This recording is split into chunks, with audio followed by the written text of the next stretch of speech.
กับทักทายสบายดีมาสุขุสุขนมื้อนี้สิพาพี่พาน้องมาเปลี่ยนบรรยากาศพี่น้องมาเบิ่งเพิ่นลงมักแตงมังโมพี่น้องเพิ่นเริ่มลงลายกันแล้ว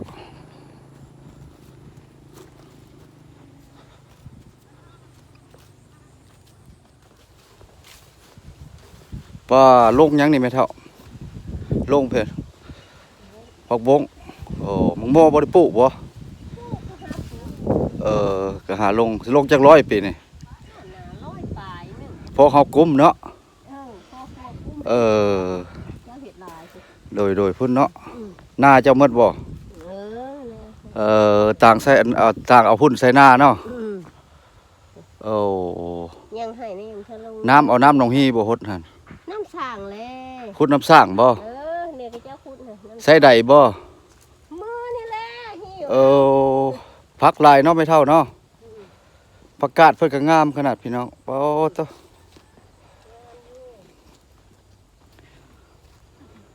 ผักกาดกินกับลาบได้นี่เนาะไม่เท่าผักกาดน้อยนี่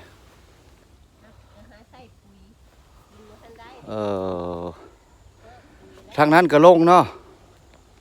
ทางนั้นได้จาก100แล้วได้จาก100แล้วเพิ่นน่ะ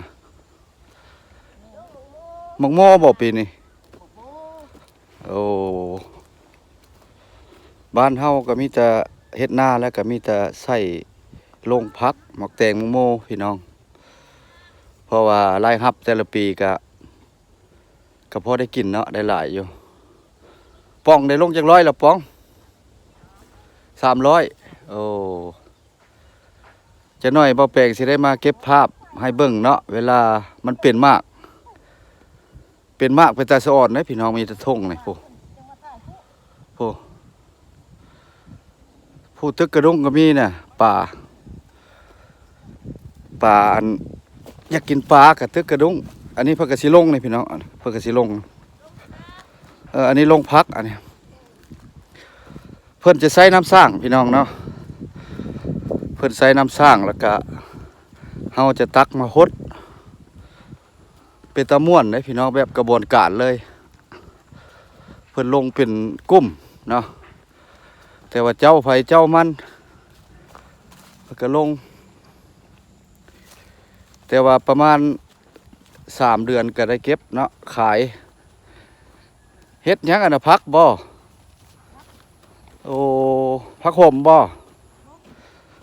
โอ้ผักบงเนาะโอ้เพิ่นใส่ผักบงพี่น้องโอ้ใส่อันเฮาเป็นคู่ทั้งรูปเลยเนาะอาศัยมันอันนั้นอาศัยมันน้ำมันห่มเนาะมันมังโม่บ่ได้ลงบ่เจ้าลงเอาจาก100ปีนี่200พอได้ครัวกุ้มเนาะปีกายนี่ได้หลายเติบบ่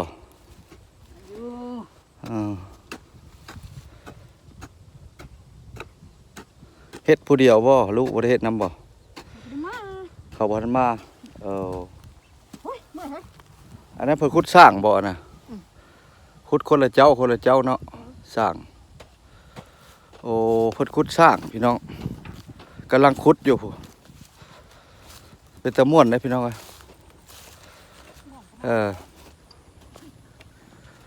บ้านเฮาถือว่าเป็นอันนี้มันเป็นบ้านเล่าเนาะบ้านเล่าบ้านตาลบ้านถ้ำแต่ว่าเฮาก็สิมาเบิ่งว่าเพิ่นปลูกห้างซำใดพี่น้องโอ้ระยะเม็ดผู้ใดพี่น้องก็ขุมหนึ่งตัวนี้เม็ด1เม็ดปลายเนาะ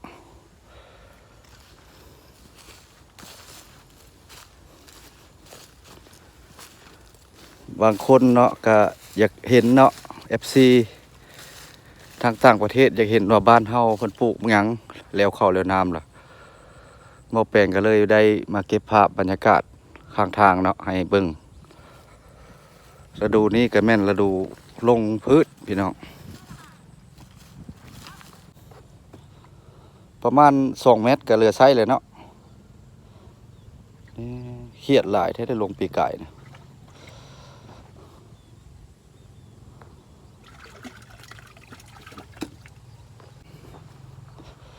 เด้พอมันติดกับหนองนี่มันก็ออกดุมันก็บ่แห้งส่วนมากบัดเฮาเร่งน้ำพี่น้องเฮาเร่งน้ำมันจึงได้ใส่น้ำค่อนข้างหลายเนาะช่วงนี้บ่ทันเปลืองปานใดดอก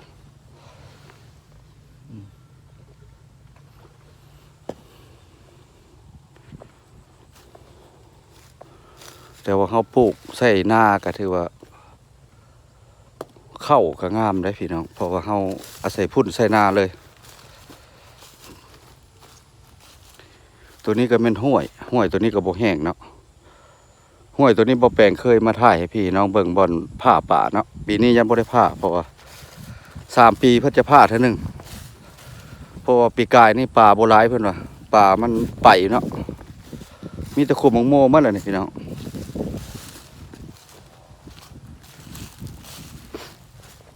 ผ้าก็จักมืด2-3 มื้อแล้วพี่น้องเพราะว่ามัน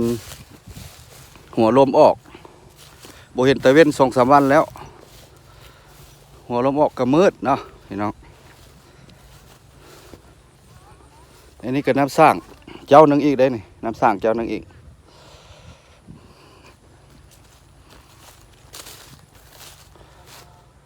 พอภาคนั่นก็ปลูกนะพี่น้องพ่อเนาะมันถ้ำตัวนั้นเนาะมาแปลงกับบ่สบายพี่น้องเพราะว่าหัวลมออกแล้วบ่สบายแล้วบ่ได้ไปถ่ายคลิป2-3 มื้อเนาะแต่ว่าได้ออกมากับมื้อนี้ก็เลยได้มาถ่ายให้พี่ให้น้องเบิ่งพี่น้องยังเป็นห่วง FC เนาะทั้งพี่น้องชาวไทยเฮาหรือว่าชาวลาวเฮาอยู่ต่างประเทศ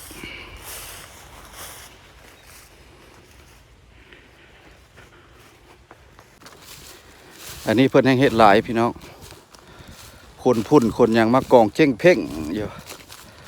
ส่วนหลายจะเป็นพุ่นคอกเนาะเพิ่นเน้นขี้ควายขี้แกบนี่ว่า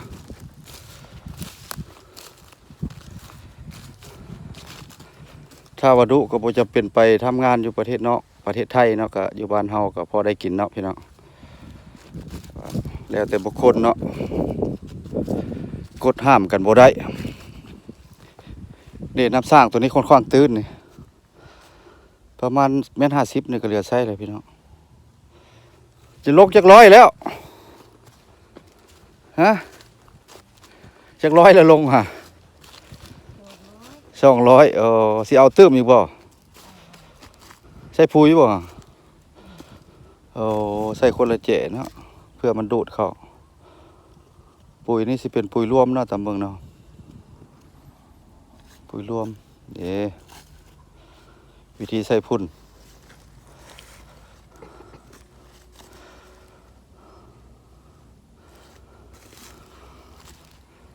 พอตัวลายอีหลีเนาะ200นี่ก็ได้ไปเบิ่งห้วยเนาะพี่น้องเบิ่งห้วยป่ากันพอได้กินตอนแรงเนาะ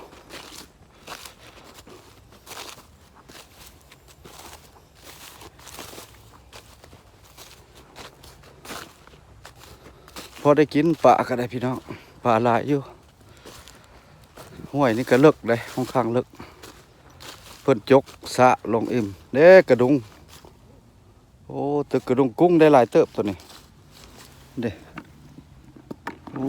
กุ้งอันนี้แซ่บได้พี่น้องเอ้ยกุ้งนี่แซ่บได้นี่เลย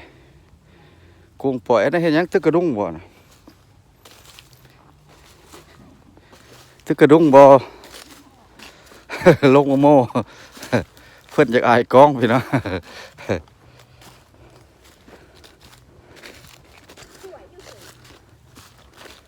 โอ้น้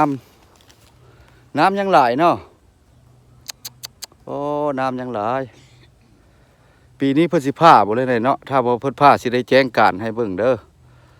พี่น้องเด้อบ่แปลงสิได้แจ้งการเท่าสิถ่ายพื้นหนึ่งปีกายนี่พื้นหนึ่ง50,000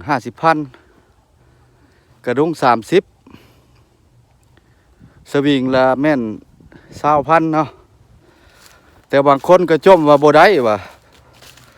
กับบางคนก็ว่าได้แท้ได้ว่าเด้พี่น้องเอ้ยว่าแปลงก็ได้ปลาขาว2-3 ตัว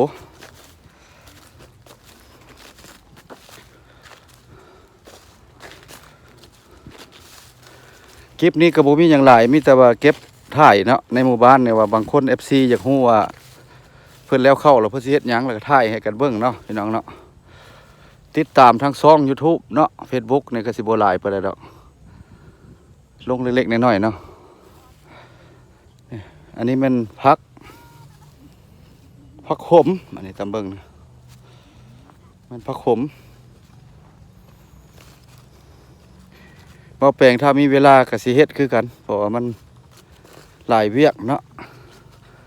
จักไปถ่ายเก็บภาพบรรยากาศจักไปเวียกแน่พี่น้องเนาะเวลาบ่หลายเพราะว่า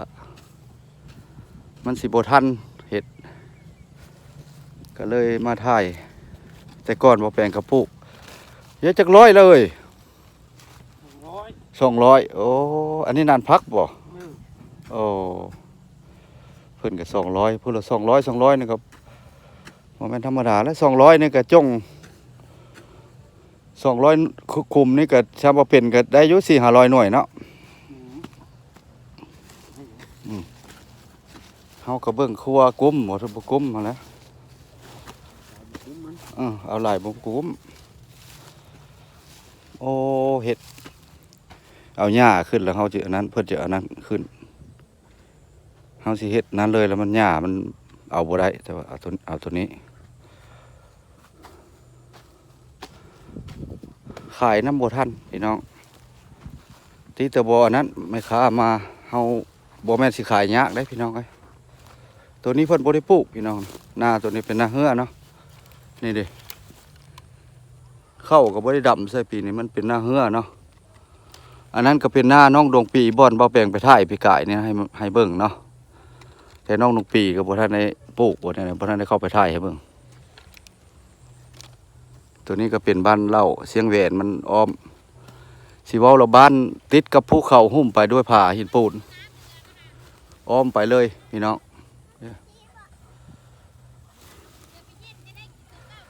คลิปนี้ก็สิ